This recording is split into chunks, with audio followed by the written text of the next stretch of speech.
What's up, Sooner Nation, and welcome back to the WhackoWeekly Podcast, where we go over all things OU football from this previous week. I'm Steve Curtis, the voice behind WhackoSooners, and we've got 10 days until the spring game. All right, next Saturday, the noon kickoff, red versus white at Gaylord Family Oklahoma Memorial Stadium. Be sure to be there, have a blast. We're getting an actual spring game, guys, as opposed to the Crimson Combine disaster of 2025 that I'm glad I did not go to. But we've got an actual game like we did in 2024 and all the years before that, where we're seeing a scrimmage. We're seeing what the offense and the defense are going to be looking like. We're going to see the spring progress that a lot of these younger guys have made. Now, with the spring game coming up this week, we're going to run through some of our big takeaways from spring ball, right? Some standout guys, especially a lot of younger guys that are stepping up, showing out, impressing everyone, and letting the world know, hey, we want to contribute here in 2026. We're also going to talk about the giant facelift that is befallen the tight end room under Jason Witten's leadership. And then, of course, the linebackers and how some developments there that may or may not happen in the coming week have the capacity to take this defense from really good, as it should be under Brent Venables, to amazing, borderline comparable to the defense in 2025. But we're going to break it all down right here on WhackoSooners. So if this is your first time joining us, welcome to the Wacko Loop. Be sure to like, comment, and subscribe. Hit that bell button so you never miss a thing. Plus, you can follow us on all of our socials, Instagram, TikTok, and Twitter, all at WhackoSooners for more live news updates, game highlights, and, of course, some memes to keep it lighthearted and fun like we like it here in Sooner Nation. Also, you can go find us on our Substack blog page where we are releasing intel, articles, you name it, all right? We've got some stuff coming out about this linebacker discussion we're about to have. That's going to be up here shortly. So go hit those follows. Go check us out on Substack so you are always in the Wacko Loop. We would love to have you. So, as I said, the initial standouts that we're going to be talking about today, just guys that have really stepped up their game so far throughout these first couple weeks of spring practice as the period is coming to a close. And they're doing their part. I know I already said it, but they're stepping up to the plate. So, without further ado, the first one we had to talk about, and one of the more important positions on the offense, I think, left tackle Michael Fasusi. Now, everyone knows Big Mike, okay? 5-star offensive tackle coming out of high school. Former true freshman All-American. He started, I believe, 12 of the 13 games Oklahoma played last year. Started there at offensive tackle on the left side of the offensive line. Absolute beast for a true freshman. Did really well, got better as the season progressed. You'd see his progress every single week. Really impressed me given how much pressure was on him to perform at that high level that early. Now, he's coming through the spring. I think he was coming in right at 320 pounds. Hello! Like, that is what we've been waiting for on this offensive line at Oklahoma, because the last couple of years, a lot of guys are undersized. Okay. Jake McCullough at center was on the slim side last year. We saw plenty of other guys in 2024 that were on the slim side. I like my beefy offensive lineman. Thank you very much. So he's clearly making moves in the weight room where he needs to. And he's putting in the work, putting in the time to improve his body and get himself in the best position possible to perform at a high level on the field. Now, in a lot of these media availability sessions that he's been having, he's making a point to discuss the little details. He's honing in on his footwork, his hands, his pad level, his speed, his understanding of the offense, and getting better as an offensive lineman overall, not just on, I'm working to get bigger. I'm working to get better at this. He's working really hard in this Bill Bedenbaugh system to become the best left tackle he can possibly be. And that is impressive in my mind, not necessarily the physical aspect, because a lot of football players, every single college football player is approaching it that way. Like, hey, need to get my body right, need to get ready. But to hear a guy of his age going into his sophomore season, his second year in college, and talking about it so intentionally and deliberately as Michael Fasusi is, and that's really great to see, in my humble opinion, because that's more of a confirmation of the BV culture. And I know a lot of people say, our guys are doing that too. Yeah, you might have some of your guys doing that, but I can guarantee you 98% of the guys in the Switzer Center are talking just like that about every aspect of the game. Another good point that I want to make about Fasusi here is that he's taking on a bit more of a leadership role, right? Because remember, he was a true freshman last year. Dude probably was not piping up a whole lot. And from what I've been given to understand, he's not really being super vocal so far through the spring. That's more Jake McCullough, a little bit of Eddie Pierre-Louis, Amarion Harris coming in for right tackle this season, the transfer from Arkansas. He's being pretty vocal as well, given his age and experience. But Fasusi is going out there and leading by example, right? He's showing up.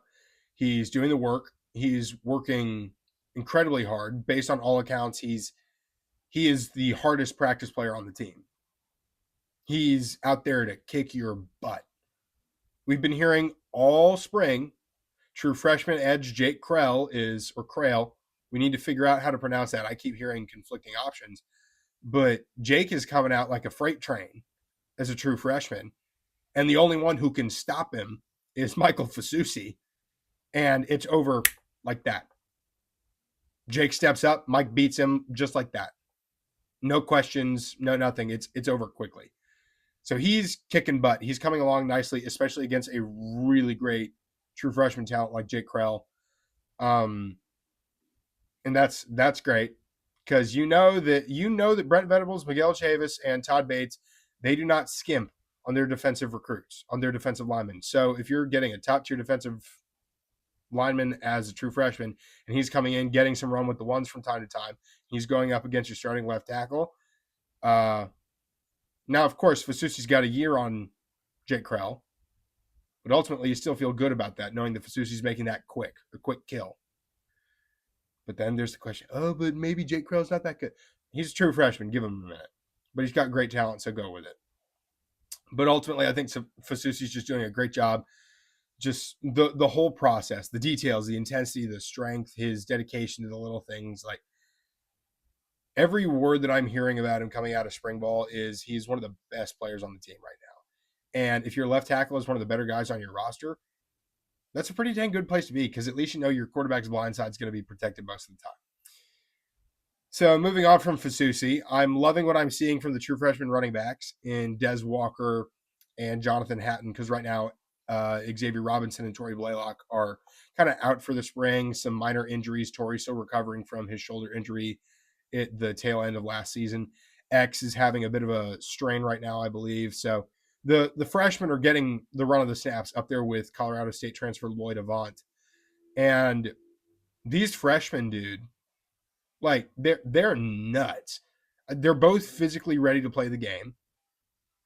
Like without a doubt in my mind, because Jonathan Hatton is a true freshman, 18 years old. He's 6'1", 230 pounds.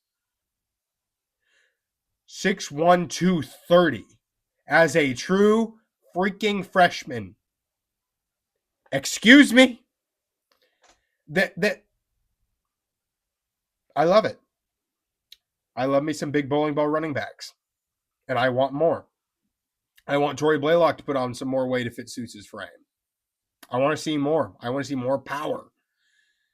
And looking at Hatton's spring tape, dude is good at running through trash, just bulldozing his way through it. But then when he gets out in the open, he's gone.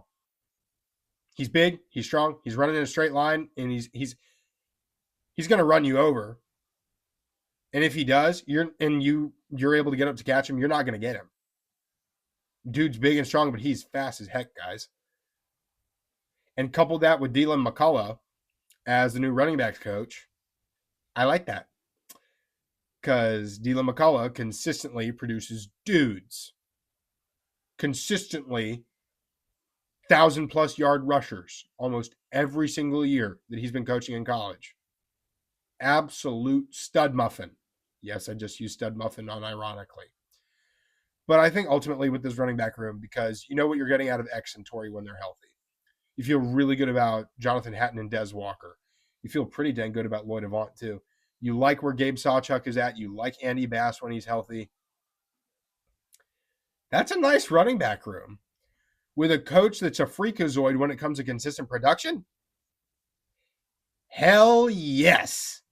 The possibilities are endless. I think we're going to see much better running back play under Dylan McCullough than we did under DeMarco Murray, because from all I've been hearing about McCullough lately is it's always details. The little things. Patience. Look at this. What are you reading right here? No, bounce to the outside. Or, okay, how does that look? Can you go? Great, do it. Quick decision making, the refinement on the details. And this is not a DeMarco Murray bashing session, but DeMarco was an amazing recruiter and gathered great talent in that running back room, but none of the guys that he recruited ever truly became anything that Oklahoma could depend on a consistent basis. And whoever's the best in practice week to week is going to get the snaps in the game. No, you pick a workhorse and you stick with them. So that might be my last thing on DeMarco Murray. Actually, who am I kidding? I'll probably bring it up again later. But ultimately, I think Dylan McCullough with these guys, the resume, it's gonna pan out great, in my humble opinion. A couple of receivers I want to talk about. You got a sophomore and a true freshman that we're here to talk about. Now, everyone's like, oh, Elijah Thomas this, Elijah Thomas that. I agree. Dude is an incredible talent. I'm really excited to see what he does, where he goes. But Emmanuel Choice, Manny, wearing number 0, has been balling out like a freak lately. Right? He's looking sharp with that 0, okay? And he's making play after play by all accounts. He's getting open, making use of his size and speed. Remember, he's 6'4", 210. So about Nick Anderson's size, because he's 6'4", I think 205, 210, somewhere in that range, right? So while the vast majority of your snaps at wide receiver this year are probably going to go between Isaiah Satania, Parker Livingston, and Terrell Harris, I could see Manny Choice cracking into the top 5 or 6. I could see that no problem. And he gets plenty of run this year. And when Isaiah Satania and Terrell Harris leave for the NFL after 2026, he's probably going to be in your top 3 with Parker Livingston and whoever else decides that they're going to be the next guy, probably Elijah Thomas, maybe Jaden Petit. Now, another wide receiver here, the true freshman, the legend from the East Coast himself, Spider-Man Jahsiear Rogers.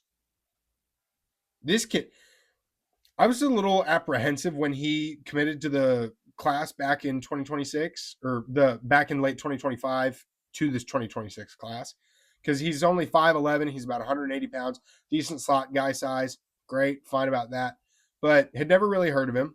Penn State thought he was solid before he decommitted after Franklin got fired, so obviously there's something to like there, but I just didn't know a lot about him.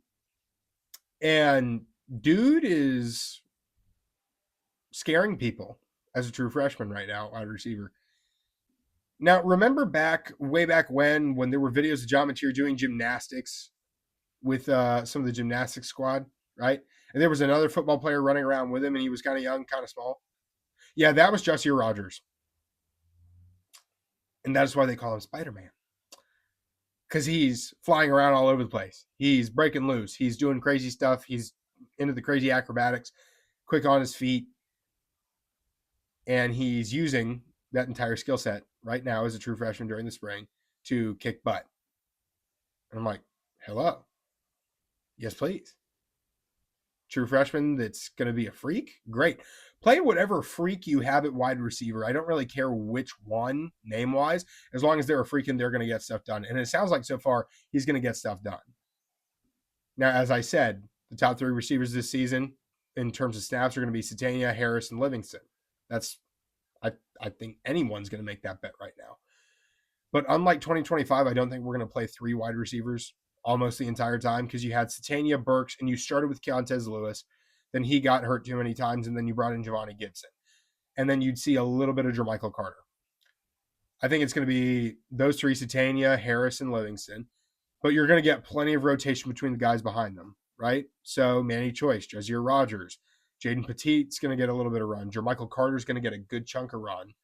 Elijah Thomas. You're going to get all these guys coming in here making an impact. It's not just going to be a 3-horse stable and that's it. You're going to utilize every single guy in that room is what I'm thinking we're going to be seeing a lot of. Now, moving on to our 2 defensive standouts lately. First, we got Nigel Smith there at defensive tackle. So similarly to the running back room, your top 2 guys on the interior of the defensive line are out. Jaden Jackson and David Stone are still recovering from injuries and procedures from the tail end of last year. So they're in bubble wrap. All right. So what does that mean? That means the younger guys on that interior have to step up in practice because they're getting the run with the ones. And that means Nigel Smith and Trent Wilson are getting a lot more time. They're getting a lot more reps to get better. They're getting more experience. They're getting the hard coaching from BV and Todd Bates. All right. They're getting their butts chewed on. And I know a lot of people are freaking out right now. Jaden Jackson's not healthy. David Stone's not healthy. This is a good thing, guys. Because with David Stone and Jaden Jackson out, the younger guys behind them are getting the reps they need. Why is that important? Because in 2025, we had 5 interior defensive linemen that you felt really good about. You knew what you were getting with Grayson Halton and Dominic Williams. You knew what you were getting with Jaden Jackson because he was a true freshman All-American. You thought you knew that David Stone would take that extra step that you needed him to take to be the dude. He still had to prove it. He went out and proved it. Marcus Strong was a great number 5 just to come in whenever you needed to give someone a break, and he'd get the job done. Now, he transferred to Clemson. You then lose Grayson Halton and Dominic Williams to the draft. So you go from having 5 solid to stud level guys to having 2 studs, and you've got a couple younger guys behind them that you feel good about, but they need to get it up. They need to step up and start playing the way that they need to for this roster and for this team the way that this team needs them to play. So having that opportunity through spring ball, absolutely great. Love it. And by all accounts, Nigel's kicking butt out there. And Trent's coming along nicely as well. So you feel good about the 2 deep at defensive tackle. And I think over the summer through workouts as well and then into fall camp, this interior defensive line will not be as good as it was last year, but it'll be pretty dang close, I feel like, because I trust Todd Bates and Brent Venables to get these younger guys up to speed the way that they need to be. And don't be surprised if you see some of the true freshmen doing well, all right? Tank Carrington's looking well. Brian Harris is doing well, all right? Who knows? Maybe we get another true freshman All-American like Jaden Jackson. No, that's an unrealistic expectation, but you get the point, though. You feel good about what you're getting out of it. And then our final standout before we move on to the tight end room is Danny Okoye out there at defensive end. So we've been thinking a lot about this kid for the last couple of years, all right? Wondering last year a lot of the time, where is he? Where's the Coyote? We keep hearing all of this great buzz around this physically perfect defensive end. And it's a matter of, is it all coming together? And he got more run last year and showed improvement, but he wasn't quite where he needed to be. And I think it's funny how throughout spring media, he's been told like, oh, you're coming off a pretty good year. And he's like, yeah, no, last year wasn't that good. Didn't do a whole lot. Let's get on it. Now, you lose our Mason Thomas and Marvin Jones Jr. So clearly, your number 1, as we know, is Taylor Wine. Now, an interesting point that I want to make here, or to me it's interesting. You can think it's interesting or not.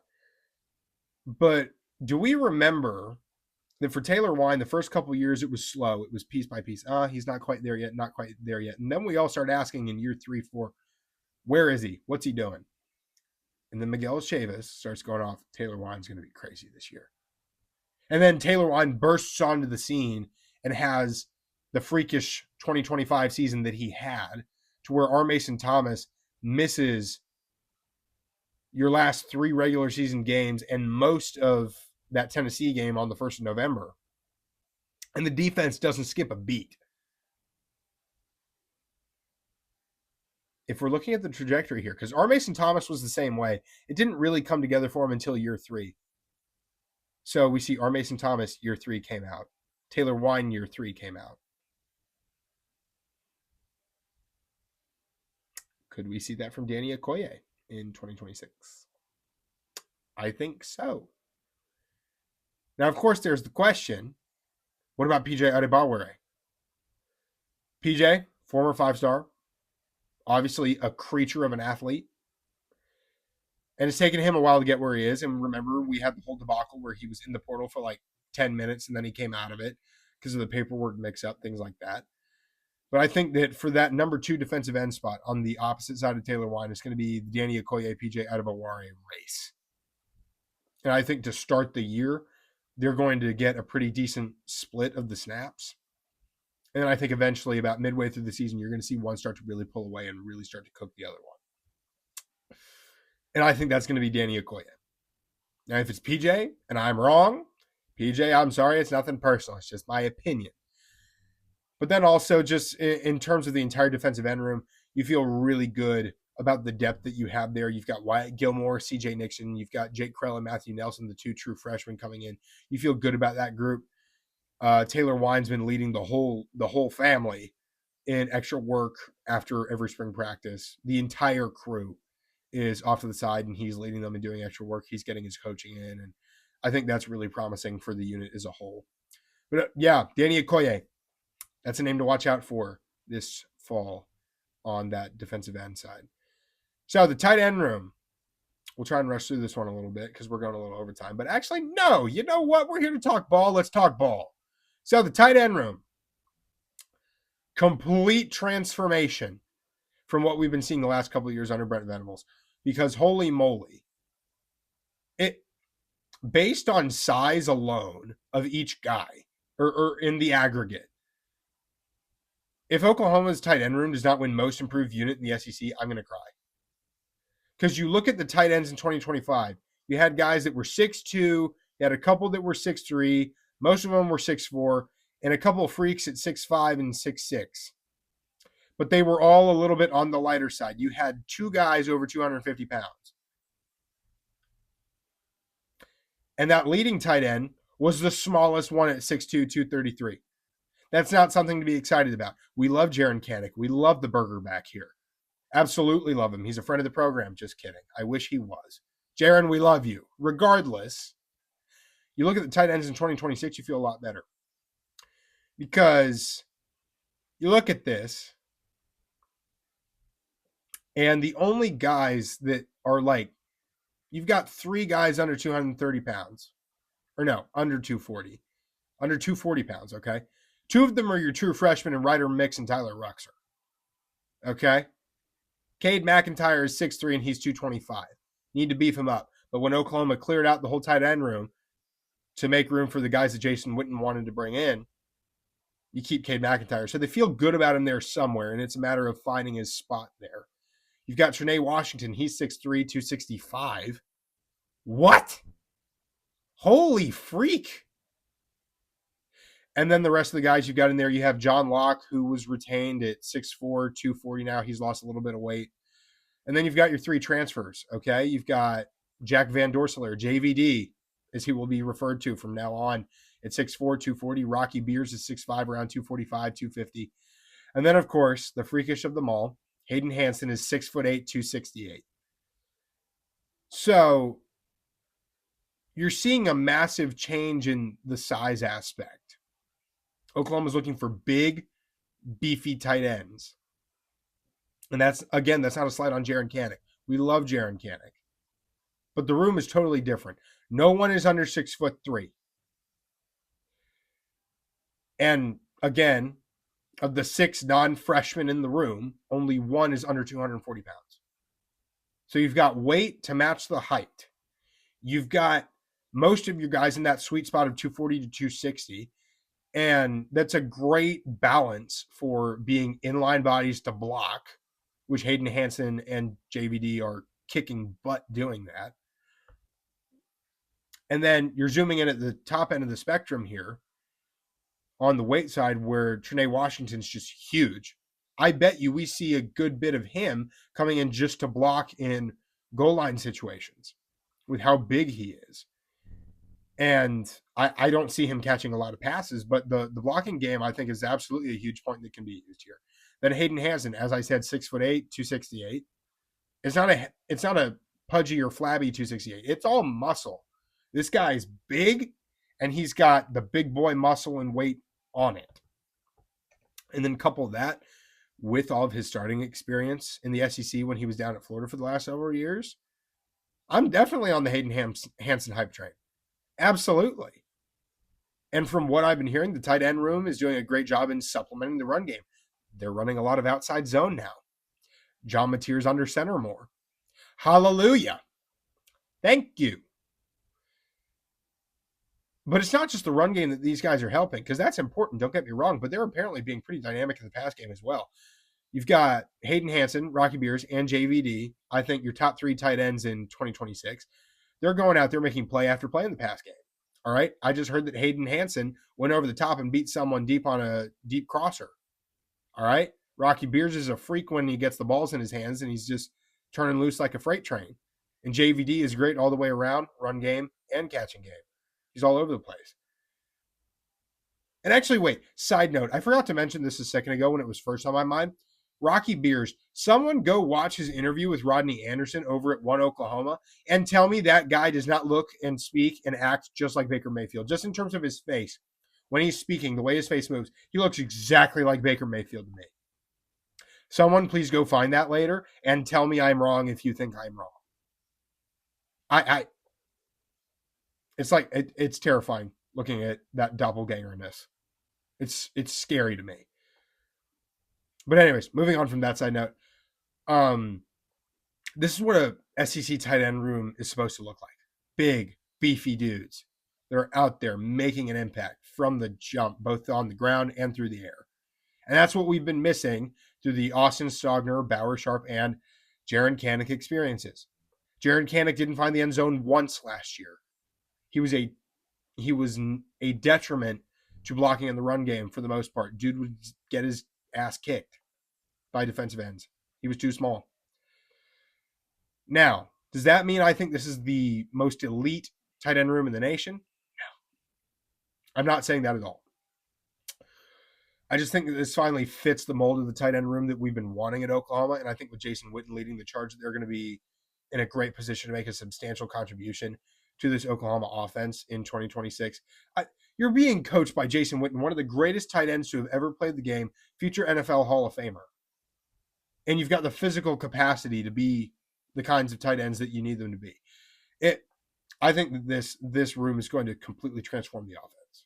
It's going to provide a completely whole new layer to it that defenses did not have to worry about in 2025.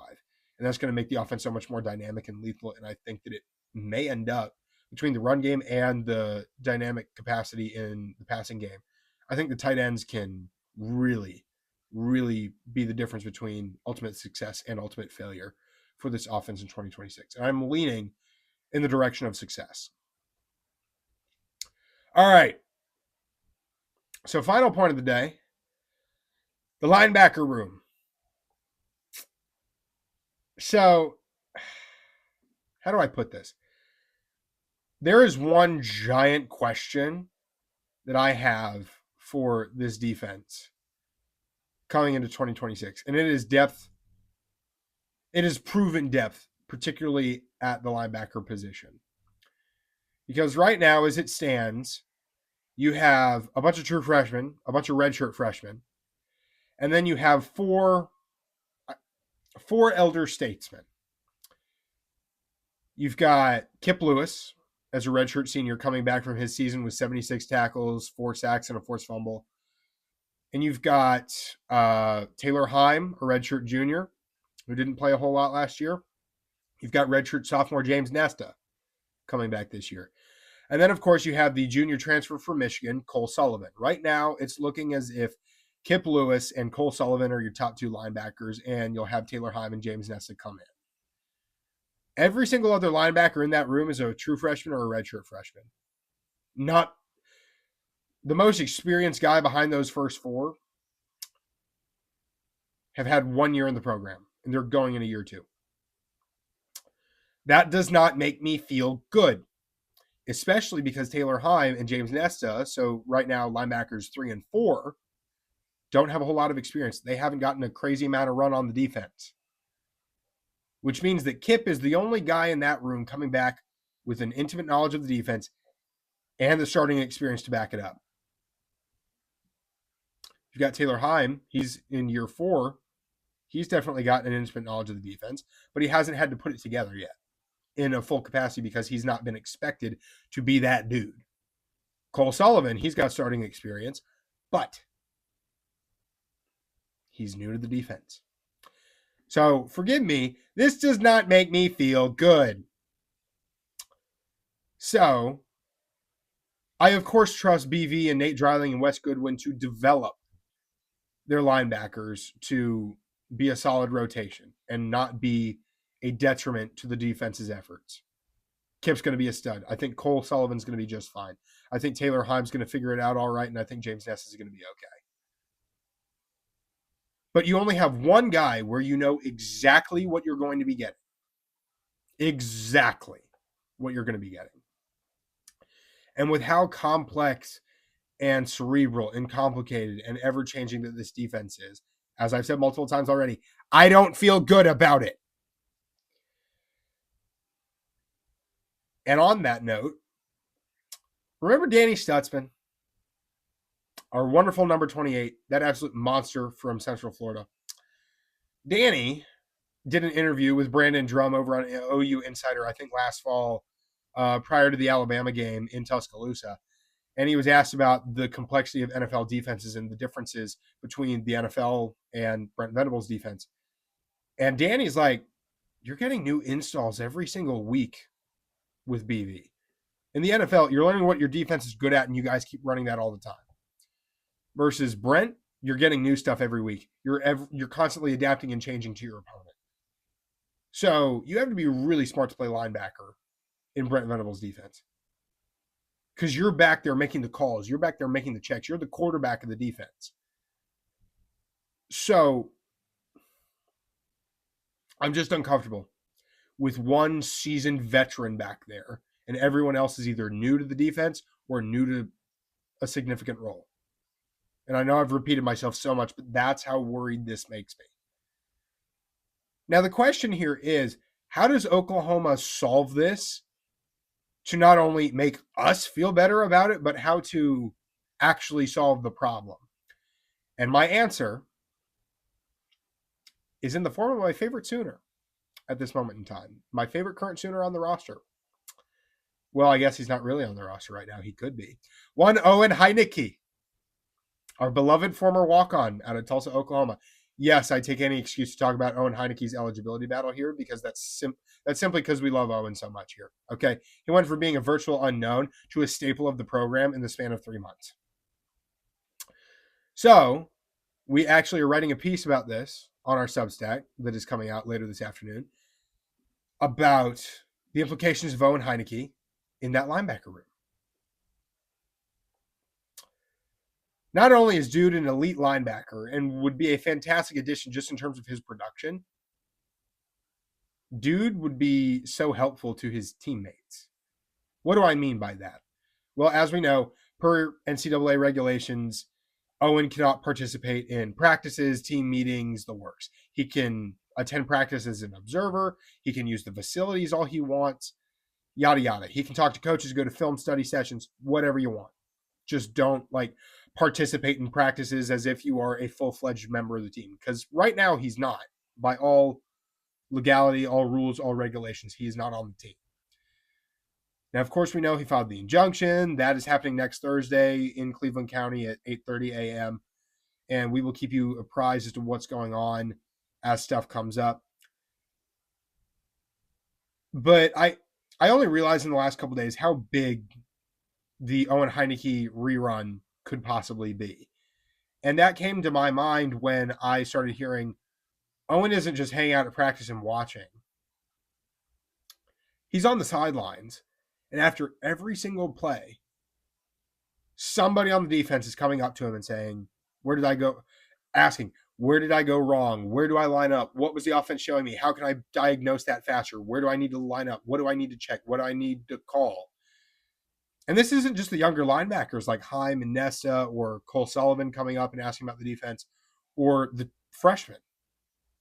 You're getting guys from all three levels, defensive line, linebackers, DBs, of all ages, true freshmen to multi-year starters are coming up to Owen Heinecke asking him for help. What?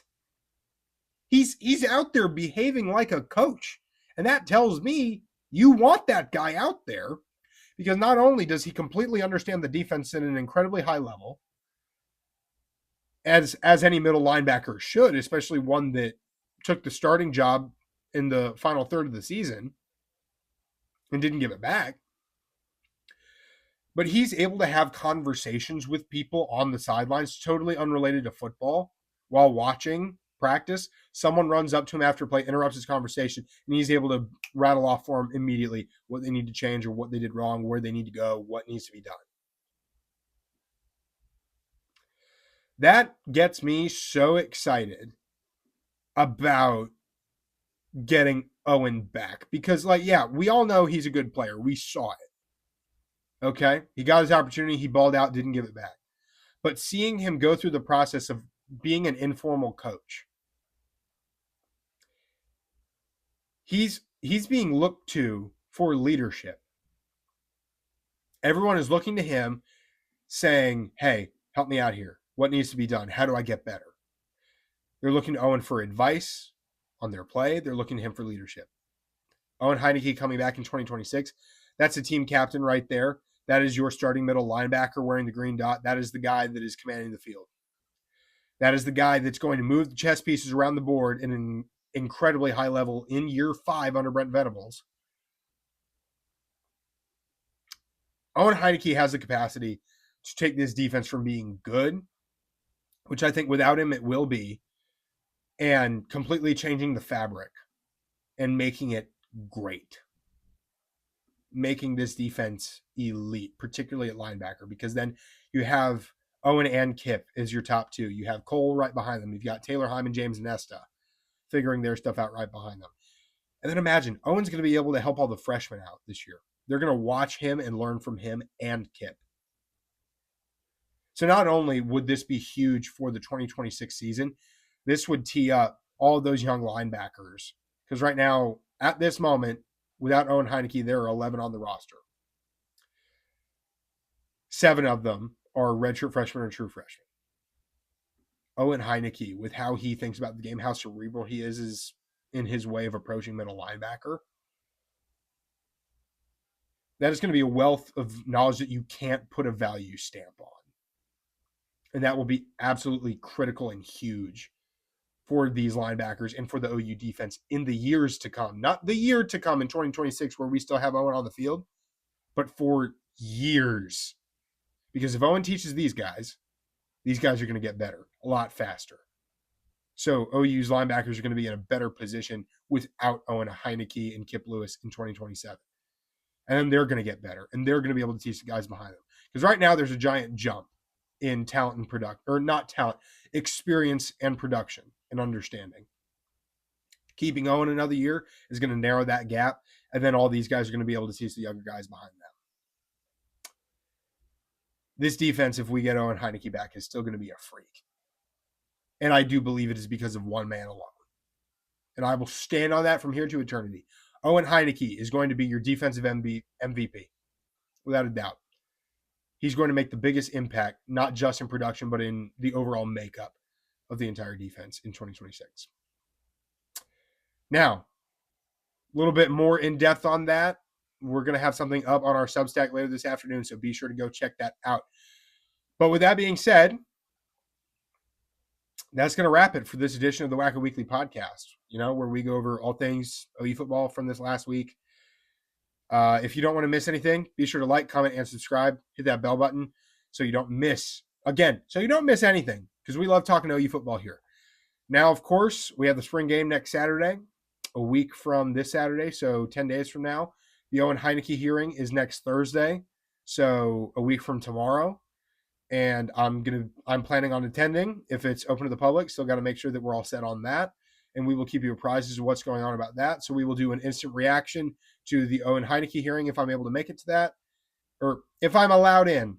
If I'm allowed into the Owen Heinecke hearing, we will do an instant reaction on what we hear, what we think, what's going on, as well as a spring game preview, since that game is coming up next Saturday.